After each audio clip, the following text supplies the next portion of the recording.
Once again, as the canine went in there, he decided he'd take the dog out and anybody else that came. Fortunately, our deputies were alerted to this and were able to take action.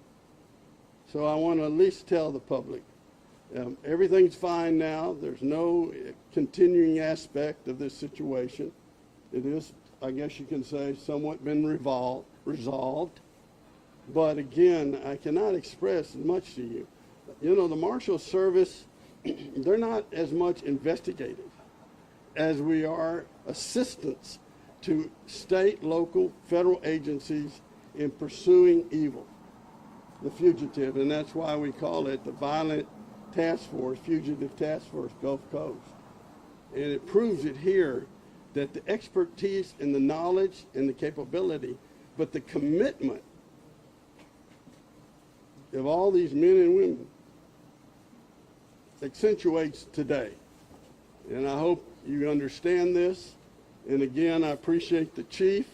As you know, protocol is that although we were involved in it, there's a courtesy, and I think it's the best thing to do, is to have another agency to investigate.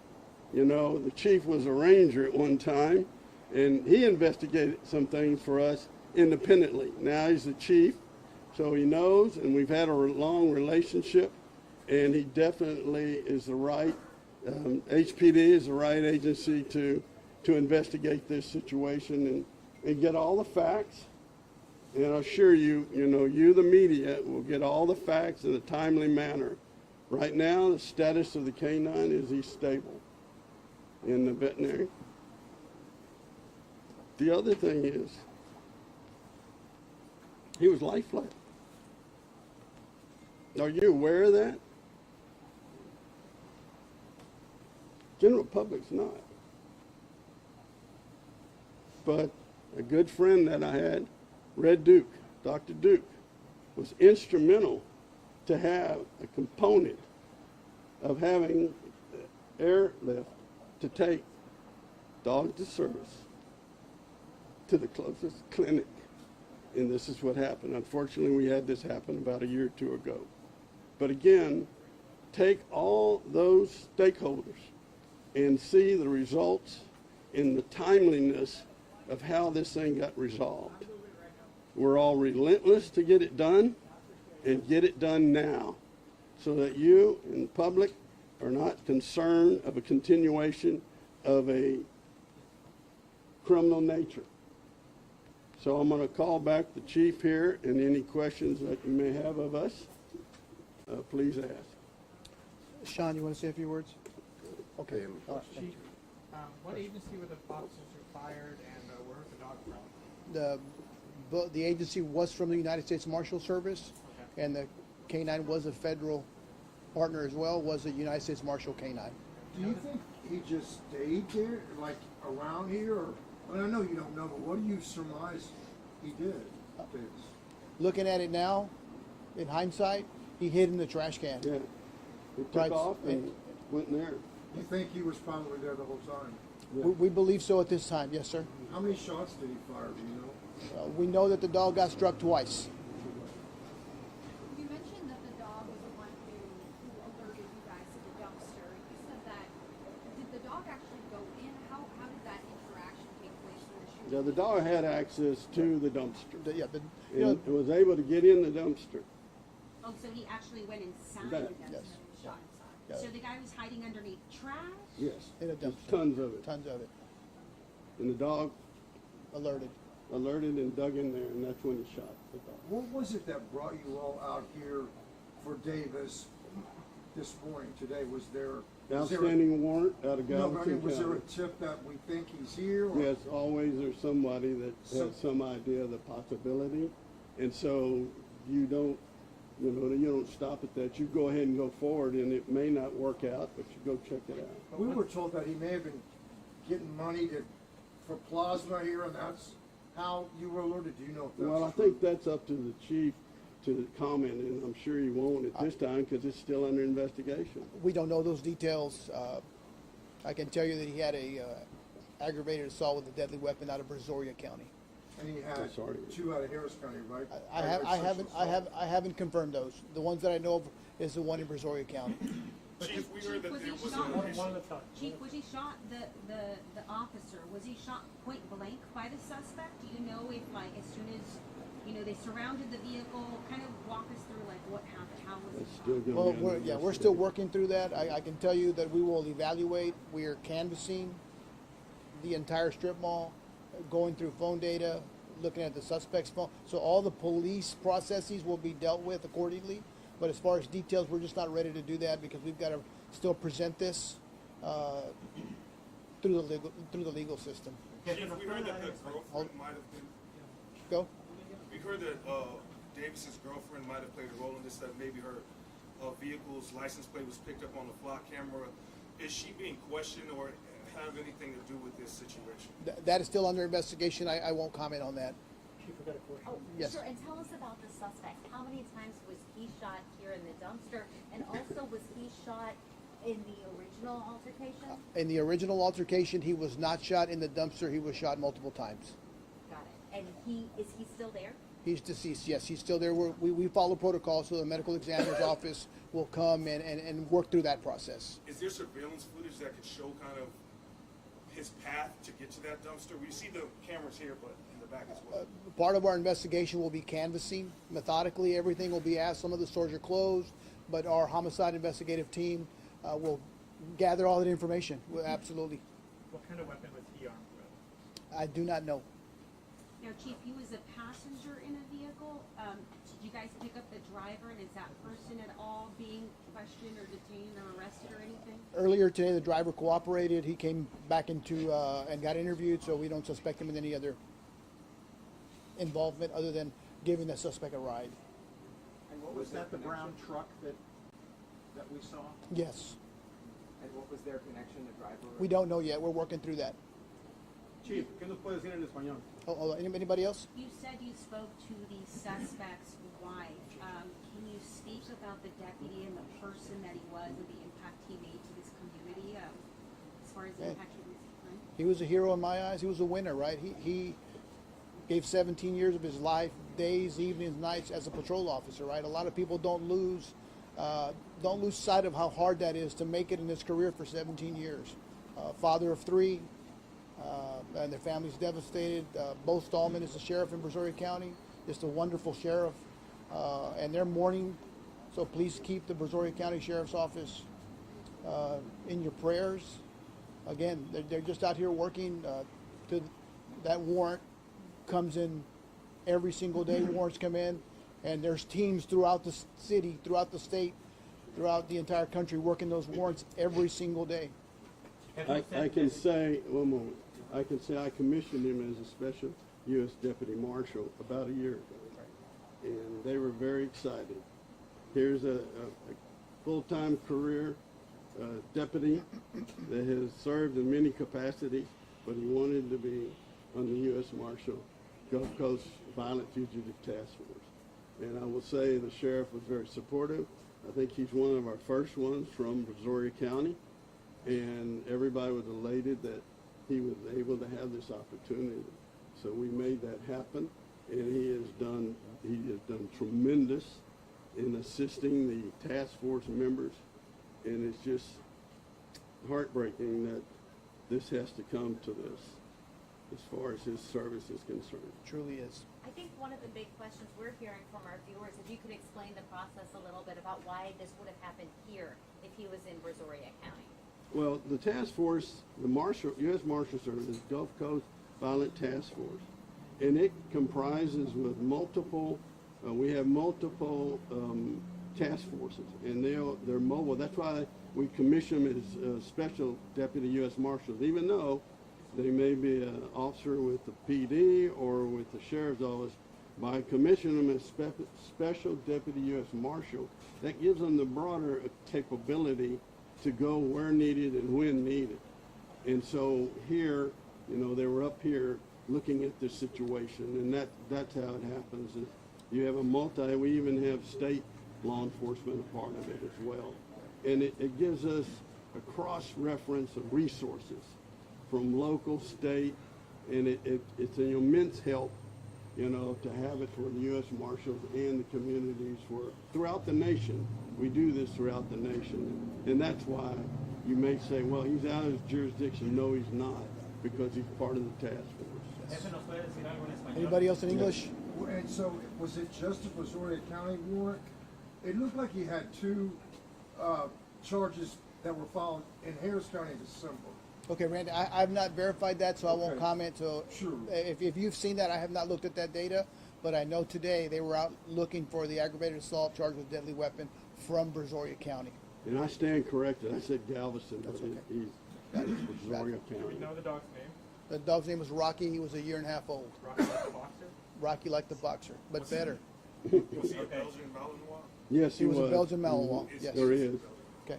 Yes, sir. En español. En español, Dígame. ¿dónde encontraron, cómo fue que encontraron a este tipo? Y ahora si ustedes tienen, en vez de un héroe, tienen dos con este oficial canino que fue agredido. Hoy en la tarde, como a las 4:50 de la tarde, siendo otra búsqueda de parte del alguacil de los Estados Unidos, del US Marshals, aquí en Houston. Revisaron que viene siendo el callejón atrás de este edificio y estaban unos botes de basura grandes. So, en esos entonces usaron un perro, un K9, y el perro, al llegar a una de las cajas de basura, dio la seña, abrieron la tapa de la basura. En esos entonces el perro brincó porque olía al sospechoso, y en esos entonces el sospechoso balaceó al perro 2 veces. Entonces los policías también llegaron con sus armas y le tiraron al sospechoso, y el sospechoso no sucedió sus heridas. ¿El oficial canino cómo se llama y cómo está? Está bien ahorita. Se llama Rocky, es su nombre. ¿Cómo piensa usted que estos dos oficiales, aun cuando uno era de 4 patas, son dos héroes Claro, al final? claro, pues es un trabajo difícil, es un trabajo duro. Yo vi a Rocky con su agente como a mediodía, trabajando duro, todos mojados porque estaba lloviendo. So, el perro está trabajando, el perro está haciendo su trabajo, está bien entrenado para hacer su trabajo, y el perro se usa para que el humano no tenga el peligro igual. So, en esos entonces el Rocky hizo su trabajo, fue héroe. Pues cuénteme un poquito sobre el oficial que fue herido. Creo que muchas de las familias quisieran saber cómo era, qué tipo de héroe fue el que falleció aquí. Era un diputado del condado de Brazoria, se llamaba Jesús Vargas. Tengo entendido yo que él tenía 17 años de policía con el condado, tenía un año y medio de que se había hecho diputado del alguacil del gobierno federal. Era padre de 3 hijos y desafortunadamente hoy dio su vida para proteger esta comunidad. Chief, en español. Diga. ¿Nos puede contar del sospechoso, cómo lo encontraron, dónde se encuentra en estos momentos y cómo fue la interacción con el K9, el perro, cómo lo ubicó? Pues el en K9, ese lugar? okay, el K9 está entrenado a oler el sospechoso, y en esos entonces hizo trabajo sobre el bote de basura grande, es una caja de basura. Entonces le abrieron la tapa al cajón, introducieron al perro, entonces el perro hizo una alerta. En esos entonces el sospechoso balaceó al perro, entonces los oficiales lo balacearon para atrás. Él todavía tenía un arma, entonces. Sí, claro, sí, claro. El sospechoso estaba enterrado en la basura. Enterrado abajo de la basura. ¿Todavía estaba herido? O... El sospechoso en esos entonces no estaba herido. Cuando él balaceó al perro, a Rocky, al K9, entonces los diputados del alguacil también le dispararon para atrás. ¿Qué mensaje le da a los malhechores eso de que hay mucha gente que dice, no, pues es un perro y por eso lo mató? ¿Qué mensaje le da a los malhechores, a la gente criminal que hace esto con un animal? No, pues estos perros son parte de nuestros trabajos, son nuestras parejas en el trabajo. están bien dedicados, no son perros de jugar, son perros de trabajo, reciben bastante entrenamiento y son parte de nuestro oficio. Eso, y tienen un valor increíble. Hacen todo, oler, de armas, pistolas, drogas, todo hacen los animales. Para nosotros es una parte de este trabajo que es increíble y sin ellos no hacemos ese trabajo. ¿Cómo se encuentra Rocky? ¿Cómo se encuentra Rocky? ¿Él está bien? Está estable ahorita y ojalá salga bien. Ya nos platicó de los dos oficiales. ¿Qué más nos puede platicar del sospechoso que no se sabe? ¿Por qué lo venían persiguiendo o por qué lo estaban...? Ok, el sospechoso hoy tenía un orden de arresto del condado de Brazoria por asalto agravado con un arma. Y entonces durante sus trabajos los diputados lo encontraron aquí en Houston y así pasó, es lo que pasó. Hoy se encontraba, lo buscaban tenía orden de arresto del condado de Brazoria por asalto agravado. No sé dónde vivía.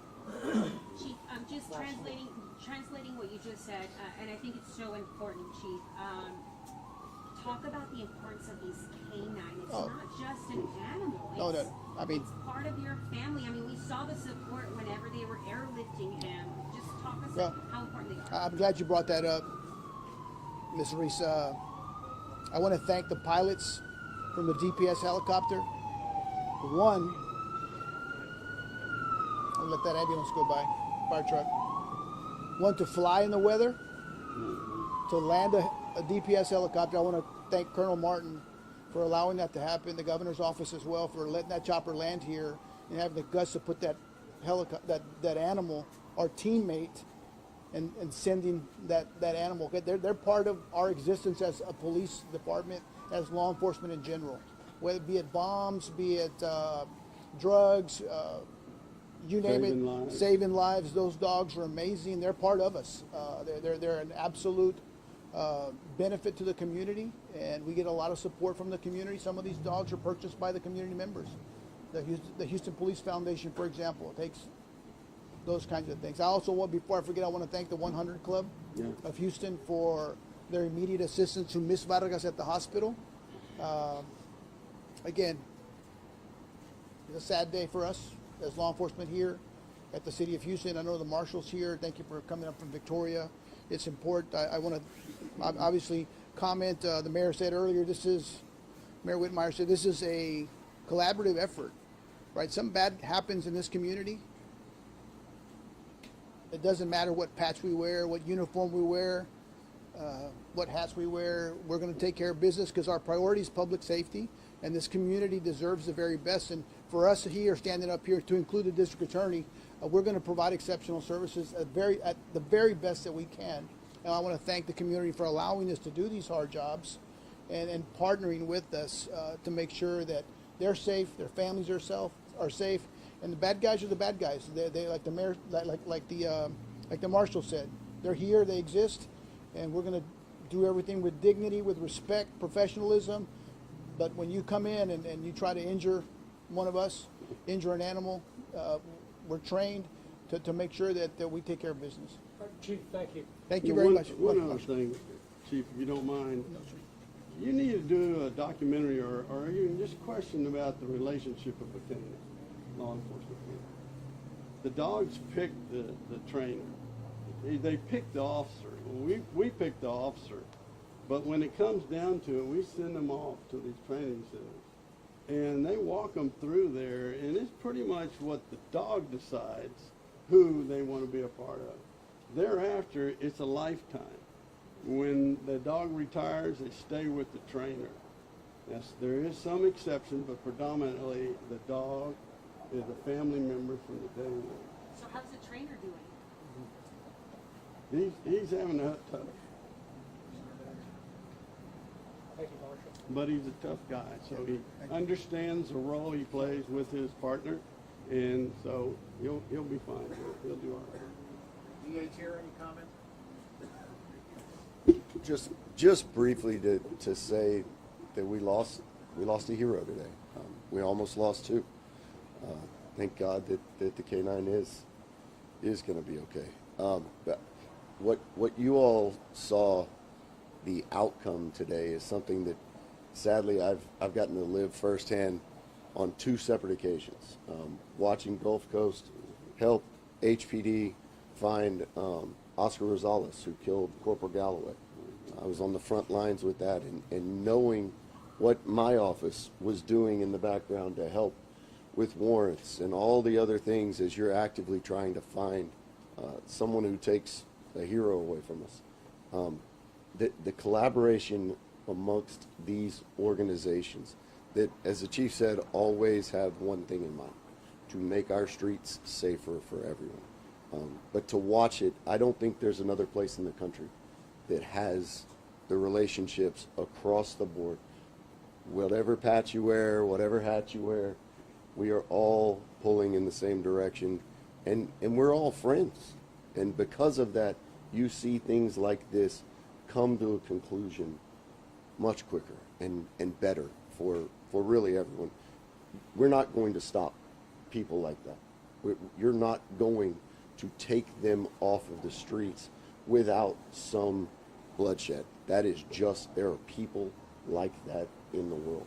But being able to minimize it and keeping them locked up when we get them is something that we are going to do as a unit for as long as I'm here. So, thank I you. will say the brothership, fellowship of all. The chief's probably got this, so did I. We received texts and calls from law enforcement across the nation when the news break out. Did you not? Yeah, absolutely. And I want to thank the media for being a good partner. Yes.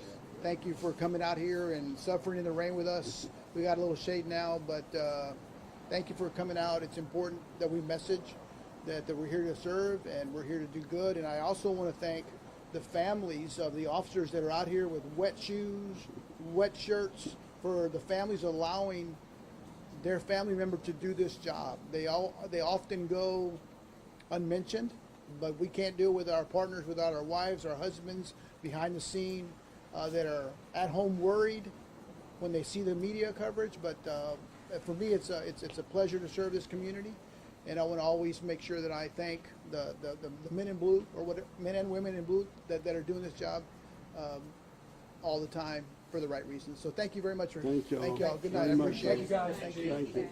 Thank you. Thank you, Marshall. All right, Appreciate you.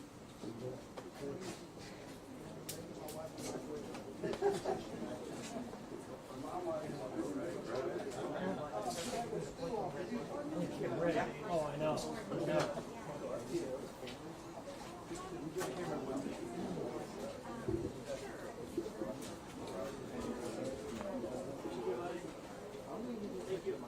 Oh,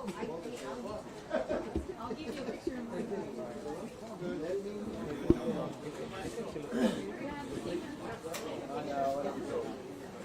No, I appreciate it, bro. Oh man, yeah, I already knew y'all was gonna make it. Cause they had us live at the top, and he's Right. saying, hey, they're going Oh, in the B live. block. Or at the top, he's like, hey, they're walking around and we want us to do. Yeah. Cause I was gonna cut your mic. I said, nah, it's gonna interrupt his shot. Yep. I said, nah, he going live. I said, nah, I can't cut that mic on. Cause that's what from Pelham. He said, man, what about his mic? I said, nah, he's about to go live. And it was gonna mess with the shot up.